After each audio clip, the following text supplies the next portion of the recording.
Welcome, everybody. So thanks for getting with us today. So it's a big day for the Commonwealth, and that Commonwealth is now allowed for the expansion of childcare to open back up. And the CEO of Learning Grove, Shannon Starkey-Taylor, is one of our more recent CEOs. And so Shannon, you've got some big shoes to fill that an organization that was founded almost 4 decades ago, I guess, is Children Inc. But you've now been leading the organization for a couple of years, really. So share with us a little bit about that transition first, about Children Inc. going into Learning Grove and all the things you've been doing there as well. Sure. Thanks, Kris. And hi, everybody. So this January, so prior to the pandemic, Cincinnati Early Learning Centers and Children Inc. Legally merged. And so what everybody has, you think back to right before the pandemic, what was happening. Well, we were fully just integrating and in the weeds doing all that. And then the pandemic really pushed that and accelerated it. So Cincinnati Early Learning Center had several childcare centers in Ohio. Children Inc. has been around for 40 years, the same as Cincinnati Early Learning Centers. We were doing similar services. And we said, let's come together in a position of strength. So neither CEO was retiring. Each of us could be sitting in this seat today, but Patty Gleason became the chief operating officer and I became the CEO as of January.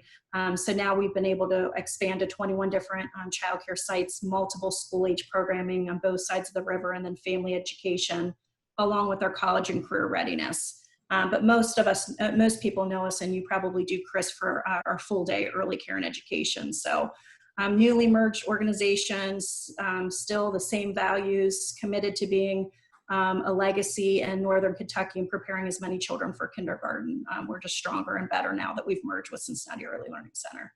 And I've heard nothing but great things about your leadership. And of course, I can't let it go without a huge plug to Rick Hulefeld and the work he did and continues to do really in the efforts of childcare and development. Just amazing work there. Yep. But I know you're continuing that legacy as we move forward. So you spoke to this pandemic. Today's a big day in Commonwealth. So let us know. And now this will be heard, of course, over the next hopefully number of days and weeks. But why is it different in childcare today than it was a week or so ago in Kentucky? Yeah, good question. So today, as everybody knows, Kentucky's been allowed to open up our full day childcare programs. So we're opening with safety at the forefront. That's the most important thing. And health and safety has always been the most important thing for childcare, but now it's just a heightened sense. So it looks different. I'm a parent myself who dropped off children at Learning Grove at one of our sites. And so your drop off, we took pride in the childcare industry that we'd have those natural touch points with teachers. So you could come into the classroom, drop off your child, talk about if they had a bad night sleeping or they're having any issues. Now you're greeted at, depending on the location, at the door, and we have exterior doors. So when I dropped off my child, I wasn't allowed to come into the classroom. My teacher showed up at the door with a mask on, actually took my child's temperature. And then if we would venture into the classrooms, the group sizes now for Kentucky are 10, so 10 infants, 10 toddlers, and 10 preschoolers. At Learning Grove, we've adjusted those for even higher quality for our infant care to 6. So you would see larger classrooms with dividers, or if you're at a different center, you might see auxiliary space that's now been turned into classroom space.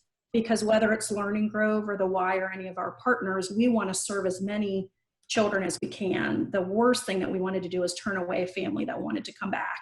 So you'll see dividers up, you'll see smaller group sizes, teachers and masks, more frequent hand washing by the children. You'll see materials looking different. An example is you might have children around a sand table or a sensory table. Now they'll take an individual bin and still be socializing with the child across the room with distancing, but not all playing at the same table. So those might seem like, oh, those are easy changes, but trust me, it took, and thank God we did an essential childcare program because we've made some of these changes as we went. But if you think about childcare programs throughout Kentucky that have had to pivot, look at every single square footage, make the changes, change all their safety protocols, et cetera, it's been a really heavy lift, but one that's important. And we at Learning Grove can't say enough about our state and the guidance that we've gotten from the state, and obviously our local health department, which I don't need to tell you is just such a gold mine to have. So we felt supported throughout the process. So that's what it looks like if you're in, and we won't see as many visitors coming in. We'll be limiting that as well. And so now, thankfully, you can be somewhat open. You're not fully open in terms of capacity. Right. How are you dealing with the other parents and families who are in that gap where you can't take care of them? And maybe speak to the fact of there's a lot of private daycare facilities, childcare facilities who are balancing this issue of you can even financially stay open. I mean, that's a lot to throw at you, but Sure, you're right. And also, as you know, too, a lot of childcare happens in public preschools, and with schools, they would have been shut down anyways for the summer, but they had to shut early. So what I think it's important, Kris, for the viewers or listeners to know is that childcare takes multiple providers. So family childcare providers, which we call in-home childcare providers, public preschool, and also community-based childcare like ours. So in addition to the sites I mentioned, we also have several that operate in schools in Kenton County and the surrounding counties, and those have been on pause except for Erlanger, Ellesmere, where we're able to open. So what we're doing and what we've done through the pandemic, and most high-quality childcare programs, I have a huge shout out for our whole industry, have done a really good job of switching to virtual. And you might say, well, yeah, the K through 12 did that pretty easily as well. And sure that they did, but if you're an industry that's pretty much already strapped, if you've got a 30% turnover nationally, if it's hard to attract degree teachers, for us to pivot that quickly and actually have our education turn to virtual, and I would put it against any public school system, and we're great partners and appreciate the public school, but our teachers did a phenomenal job. And what that led to is, if, just like you said, if you can't come back to childcare right now, either you've been furloughed or your center's not open yet, we know that the learning is still happening. And if you think about 90% of a child's brain is developed by the time they reach the age of 5, their learning just doesn't stop. So we've done virtual learnings via Zoom going now. We've sent packets home to kids. We've done one-on-one parent-teacher conferences, so to speak, of here are the child's goals.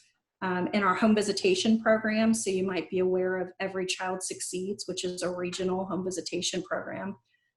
That's carried on almost like telehealth. They've been able to do televisits. So any way that we can get that parent education information, or here's some learning you can do at home, we've done, and we think we'll carry that through. I joke and think like the days of a parent-teacher conference of, stay after with your 2 to 3 kids while you're bouncing in line and wait in line, sign up. I mean, we can do all that virtually. So I think we're all trying to find some positives or learnings from the pandemic. And that's what we have found is I think you'll see family engagement really turned upside down, and you'll see a lot more virtual. And we found that we can do it pretty successfully, and I'm sure other providers can as well. Well, speak to the issue of, I'm stunned by it, and you shared this with me, that 11% of child care facilities not being open. So almost 90% not. And this is it's economic development, it's workforce, it's family safety, it's family health. I mean, all these things listed. Speak to that a bit from what you're seeing partners out there. Sure. And one of the things to reference, and I'm looking right now so I can make sure to give you the exact name of it, is the fragile ecosystem. So this was a report that was put out by United Way of Kentucky.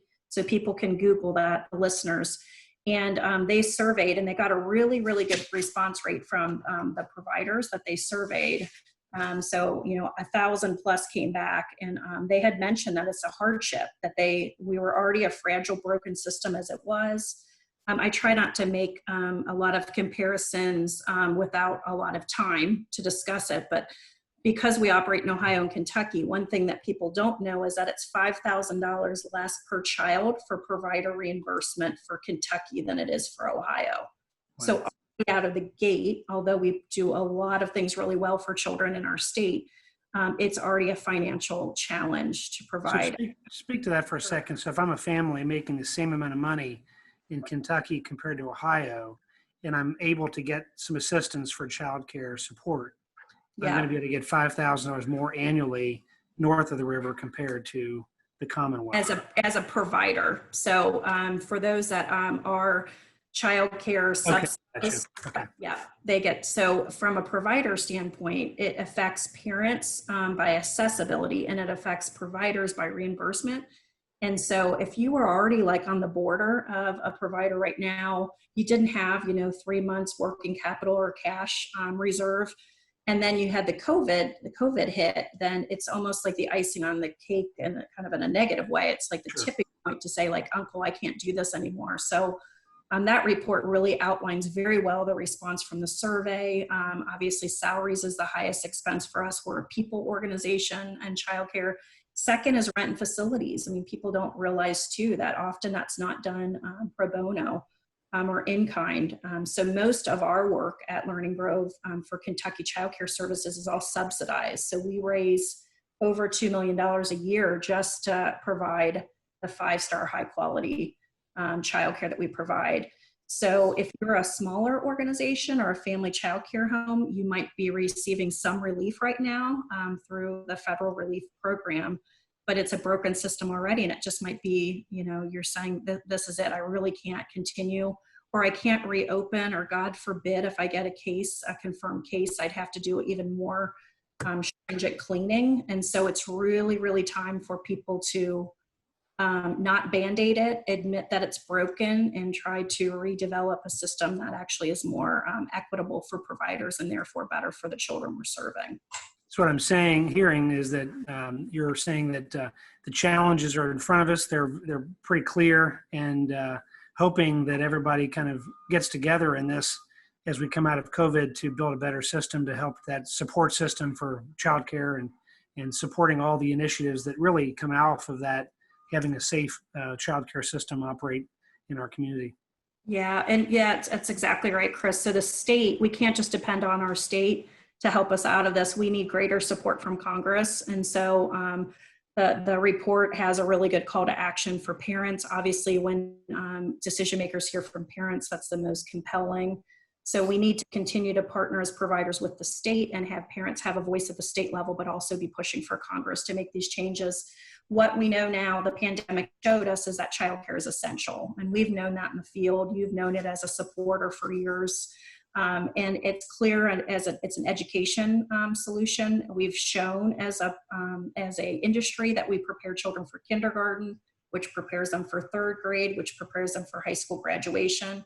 We know it's a workforce solution. You need childcare in order to go back to work. And the Chamber has great stats about how many people have children that need childcare. We believe it's a moral issue and an imperative that all children deserve the right to a free or subsidized high quality education. It shouldn't be based on where your zip code is that you get that extra boost. So the positives are, and I can't state this enough, that now it's the time to act. We can't just say, oh yeah, it's essential and do nothing about it. It's a broken system, but there are clear models of how it could be repaired. And I think we're into the overhaul of advocating for that. You probably know Mike Hammonds. I don't know anybody who doesn't. And thank goodness we have him. And at Learning Grove, we make him available for the full state, because we want to actually, have the rising tide lift all boats, and we want industry to increase. So he has been just night and day advocating, as he has been for years. You mentioned Rick Hulefeld, who's been just passionate, actually relocated to Covington to be amongst the people he served. So we have a lot of passion and a lot of grit, and we're not going to stop now. We actually have this front and center in our strategic plan. Now more than ever, it's a chance to advocate, because it's finally I can't tell you how many times we've been on the news recently for childcare, and you would have thought we would have been on the news a lot more in the 1990s when the brain research came out. But it's just people are slow to warm up, or they're, financial issues. You have to make certain choices, and often they're not about children. Children don't have anybody to speak for them, so we have to have the loudest voices in that regard. Well, I know that, and on behalf of the entire community, saying thank you for being that voice and helping to teach us, the rest of us, and ask us to be a partner in improving that service for such a key part of our community, the children. So thanks for what you're doing. Thank the board, and looking forward to getting further updates as this. Hopefully, we have better results over the next weeks, months, and years ahead of us. I hope so. Kris, thanks for allowing Learning Grove to get kind of reintroduced to the community, and thanks for allowing us to talk about the importance of early care and education. Appreciate it. Well, best of luck. Thank you. Yeah, you too.